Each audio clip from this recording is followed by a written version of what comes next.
2021년 1월 30일 토요일의 오늘 은혜입니다. 오늘도 함께 하시는 여러분을 임마누엘 예수님의 이름으로 축복합니다. 우리와 함께 하시는 신실하신 하나님을 함께 바라보십시다. 찬송가 324장 예수 나를 오라 하네, 우리 함께 부르시면서 예수님의 부르심에 화답하고 주님 앞으로 나아갑시다.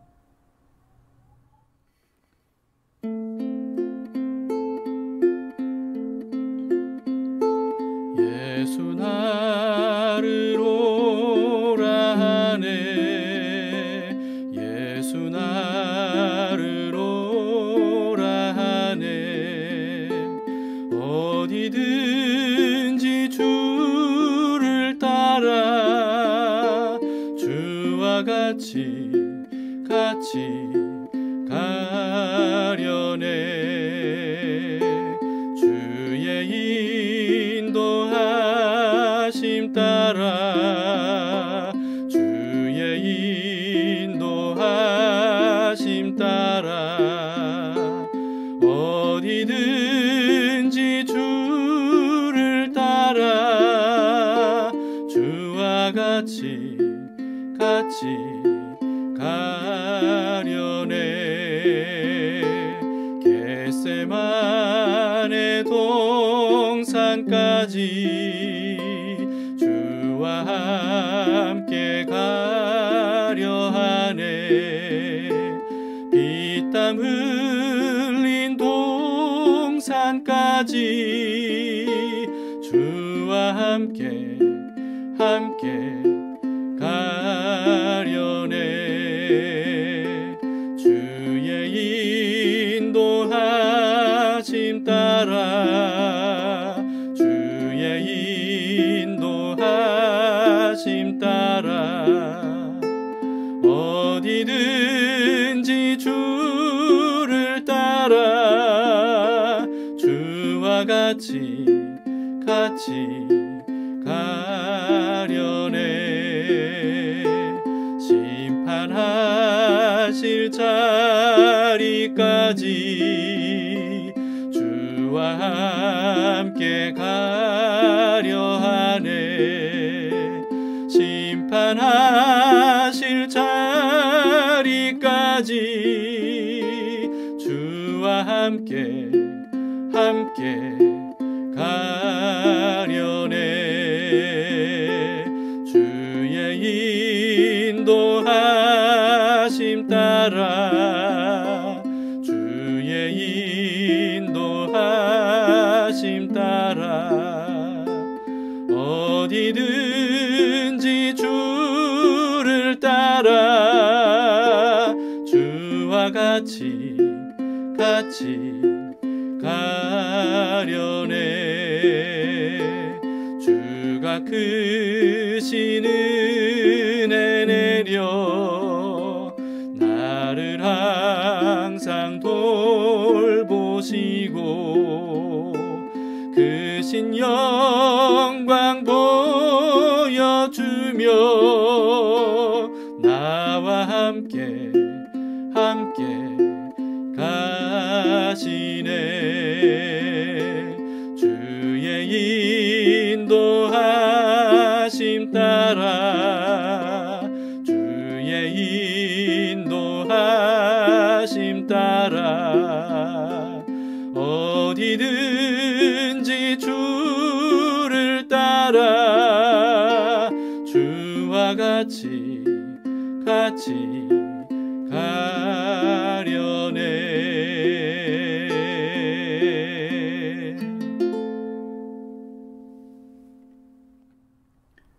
오늘 말씀은 누가복음 9장 51절에서 62절까지의 말씀입니다. 예수님께서 십자가를 지시기 위해서 예루살렘으로 가시던 중에 사마리아를 지나실 때 있었던 일입니다. 예수께서 승천하실 기약이 차감해 예루살렘을 향하여 올라가기로 굳게 결심하시고 사자들을 앞서 보내심에 그들이 가서 예수를 위하여 준비하려고 사마리아인의 한 마을에 들어갔더니 예수께서 예루살렘을 향하여 가시기 때문에 그들이 받아들이지 아니하는지라. 제자 야고보와 요한이 이를 보고 주여, 우리가 불을 명하여 하늘로부터 내려 저들을 멸하라 하기를 원하시나이까? 예수께서 돌아보시며 꾸짖으시고 함께 다른 마을로 가시니라. 길 가실 때에 어떤 사람이 여짜오되 어디로 가시든지 나는 따르리이다. 여우도 굴이 있고 공중의 새도 집이 있으되 인자는 머리둘 곳이 없도다. 또 다른 사람에게 나를 따르라. 나로 먼저 가서 내 아버지를 장사하게 허락하옵소서. 죽은 자들로 자기의 죽은 자들을 장사하게 하고 너는 가서 하나님의 나라를 전파하라. 주여, 내가 주를 따르겠나이다마는 나로 먼저 내 가족을 작별하게 허락하소서. 손에 쟁기를 잡고 뒤를 돌아보는 자는 하나님의 나라에 합당하지 아니하니라.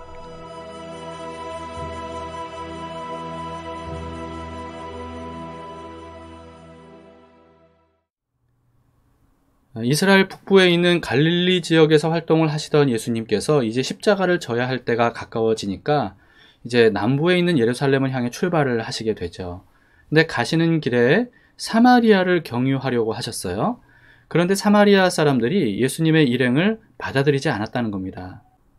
왜냐하면 사마리아인과 유대인들 사이에는 이스라엘이 남북으로 갈라졌을 때부터 골이 아주 깊은 그런 지역 감정이 쌓여 있었기 때문입니다.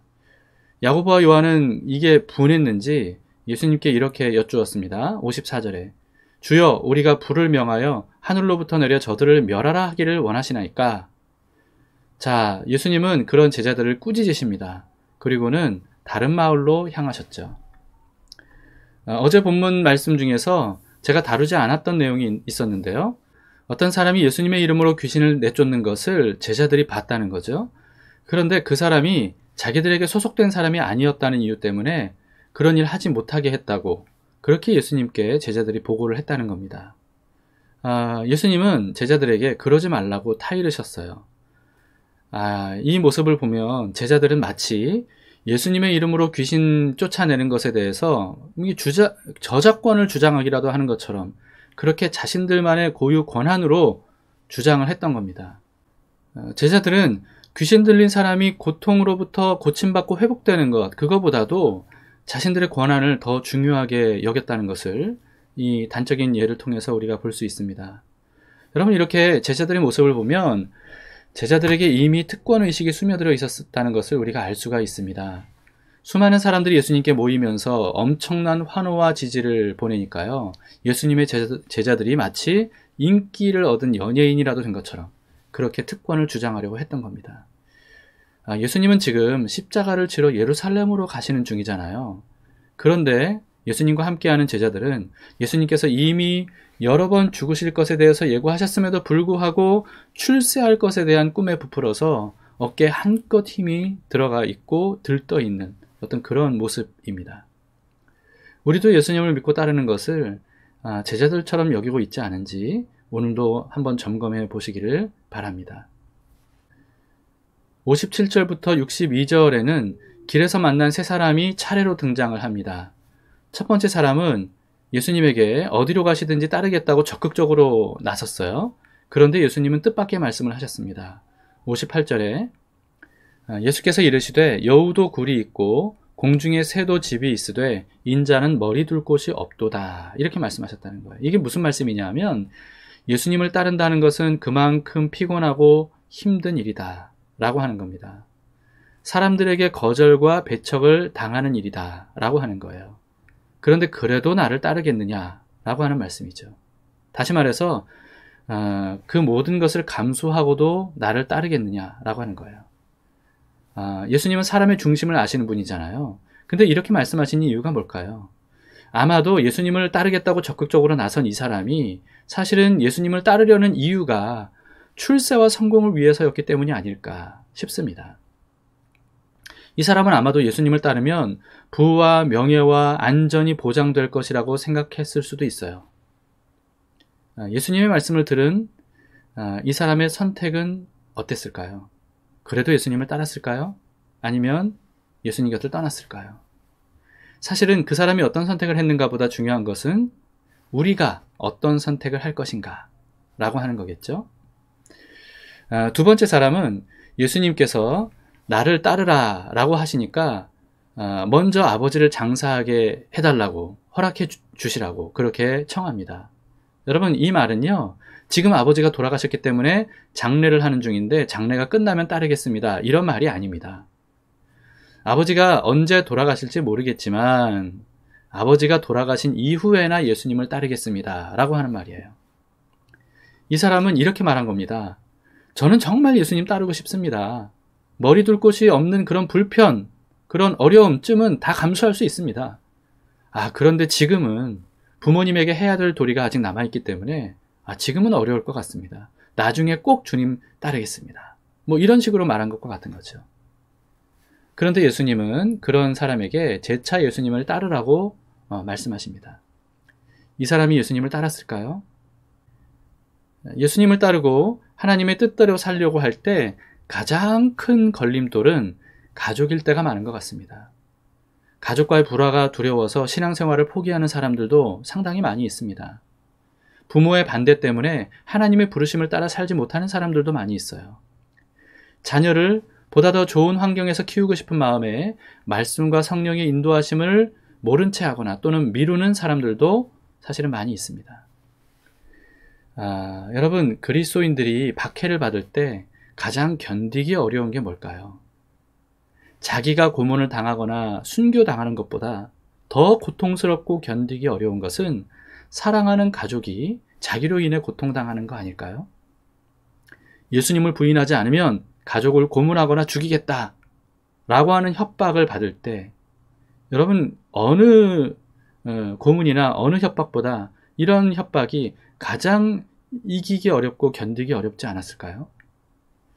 예수님은 이렇게 말씀하셨습니다. 누가복음 14장 26절 27절에 물은 내게 오는 자가 자기 부모와 처자와 형제와 자매와 더욱이 자기 목숨까지 미워하지 아니하면 능히 내 제자가 되지 못하고 누구든지 자기 십자가를 지고 나를 따르지 않는 자도 능히 내 제자가 되지 못하리라. 여러분, 이 말씀은 가족과 자기 목숨을 실제로 미워하라 이런 말씀이 아닙니다. 예수님을 따르는 것이 가족과 자기 목숨보다 사실은 더 중요하다라고 하는 것을 말씀하시는 거예요. 왜냐하면 예수님을 끝까지 따라야 영생을 얻을 수 있고 가족들과도 영원히 함께 할 수 있기 때문입니다. 그리고 천국에서는 이 세상처럼 시집가고 장가가는 것이 없다고 예수님이 말씀하셨거든요. 이게 무슨 말이냐면 천국에서는 더 이상 혈육으로 관계를 맺지 않는다는 뜻입니다. 천국에서는 이 세상에서의 혈육관계, 다시 말해서 가족관계죠. 그것보다 훨씬 더 깊은 관계를 맺게 될 거예요. 예수님께서 이렇게 기도하신 적이 있습니다. 요한복음 17장 21절 22절이에요. 아버지여, 아버지께서 내 안에, 내가 아버지 안에 있는 것 같이 그들도 다 하나가 되어 우리 안에 있게 하사 세상으로 아버지께서 나를 보내신 것을 믿게 하옵소서. 내게 주신 영광을 내가 그들에게 주었사오니 이는 우리가 하나 된 것 같이 그들도 하나가 되게 하려 함이니이다. 자, 여러분, 우리가 알듯이 성부, 성자, 성령께서 완벽한 사랑으로 하나가 되셔서 셋이 아니라 한 하나님이신 분, 그분이 바로 여호와 하나님이시죠.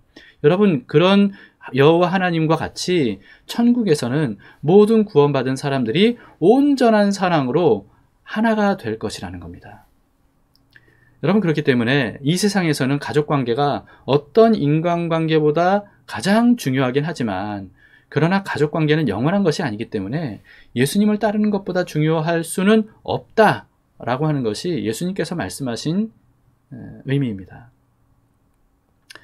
세 번째 사람도 비슷한 경우예요.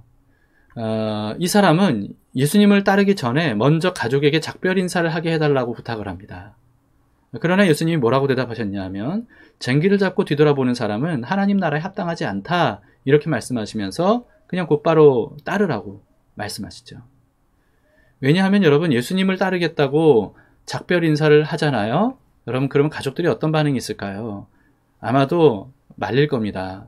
눈물 어린 호소로 붙잡을 거예요. 그럴 때 마음이 흔들리지 않을 사람이 어디 있습니까? 바울은 부활하신 예수님을 만난 후에 이방의 복음을 전하라는 하나님의 부르심을 받았죠. 그는 이 말씀에 순종하기 위해서 이렇게 했다고 합니다. 갈라디아서 1장 16절입니다. 그의 아들을 이방에 전하기 위하여 그를 내 속에 나타내시기를 기뻐하셨을 때 내가 곧 혈육과 의논하지 아니하고, 혈육과 의논하지 않았대요. 여러분, 부디 이 말씀을 오해하지 마시기를 바랍니다. 하나님의 일을 할 때 무조건 가족들과 의논하지 말고 독단적으로 결정하라, 이런 의미가 아닙니다. 바울은 정통 유대인이었고 바리새파 사람이었어요. 그런 바울이 부활하신 예수님을 만나고 변화가 됐던 거죠. 여러분, 근데 바울이 정통 유대인이었고 바리새파 사람이었던 것처럼 바울의 혈육, 가족들 역시 보수적인 정통 유대교인들이었을 겁니다. 그렇기 때문에 나사렛 이단으로 취급받았던 예수님을 배척했을 것이고요. 그래서 교회를 박해하는 것을 당연하게 여겼을 거예요. 그렇기 때문에 바울은 예수님께 받은 자신의 사명에 대해서 그런 가족들과 의논하면 어떻게 되겠습니까? 반드시 큰 걸림돌이 될 것이죠. 그걸 바울은 알았습니다. 그래서 그런 가족과 의논하지 않고 모든 것을 버리고 주님의 부르심에 순종을 했다는 거예요. 그로 인해서 얼마나 많은 사람들을 천국에서의 영원한 가족이 되도록 바울이 구원할 수 있었습니까? 자, 여러분, 사르트르는 이런 유명한 말을 했다고 하죠. 인생은 B와 D 사이의 C다. B는 탄생이라는 의미의 birth의 첫 글자고요. D는 죽음이라는 의미의 death의 첫 글자이고, C는 선택이라는 의미의 choice의 첫 글자입니다. 다시 말해서 이런 뜻이죠. 인생은 탄생과 죽음 사이의 선택이다. 이렇게 말한 겁니다. 여러분, 우리는 인생을 살면서 무수한 선택을 하며 살아가야 됩니다. 그리고 그 선택과 선택의 결과를 따라 우리의 인생이 달라지죠. 그런데 사람마다 선택하는 패턴이 어느 정도 정해져 있습니다. 사람은 누구나 자기가 가장 중요하고 가치 있게 여기는 것을 지속적으로 선택합니다. 그렇기 때문에 지속적으로 선택하는 그런 패턴을 보면 그 사람의 가치관을 알 수가 있는 거죠. 무엇을 정말 중요하게 여기는가 라고 하는 것을 알 수 있다는 거예요. 자, 여러분은 주로 어떤 선택을 많이 하십니까? 무엇을 기준으로 선택하십니까? 영원한 것과 영원하지 않은 것, 눈에 보이는 것과 눈에 보이지 않는 것, 하나님께 속한 것과 이 세상에 속한 것 중에서 여러분은 주로 어느 쪽을 선택하십니까? 오늘 예수님의 말씀처럼 이 세상에 유한한 어떤 것들보다 영원하신 예수 그리스도를 선택하고 따르기로 여러분 결심하실 수 있길 바랍니다. 그런 선택하는 믿음이 우리에게 있기를 소망합니다.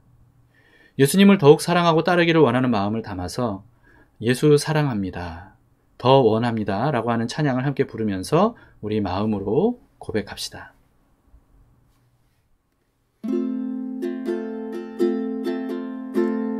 예수 사랑합니다. 사랑합니다. 온 마음 다하여 오직 주님 한 분만 간절히 더 원합니다.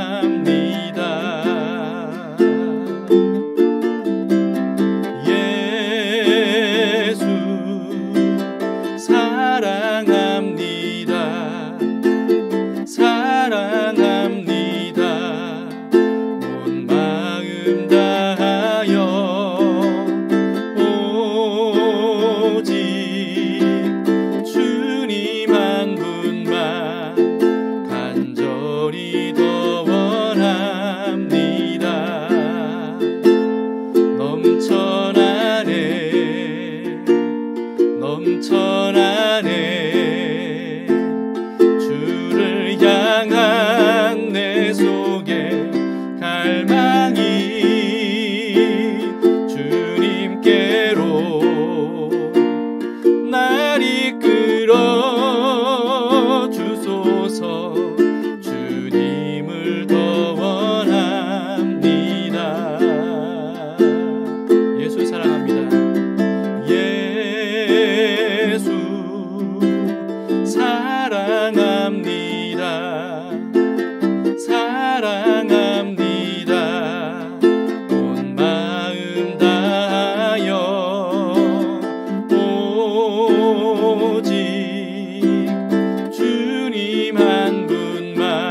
함께 기도하시겠습니다.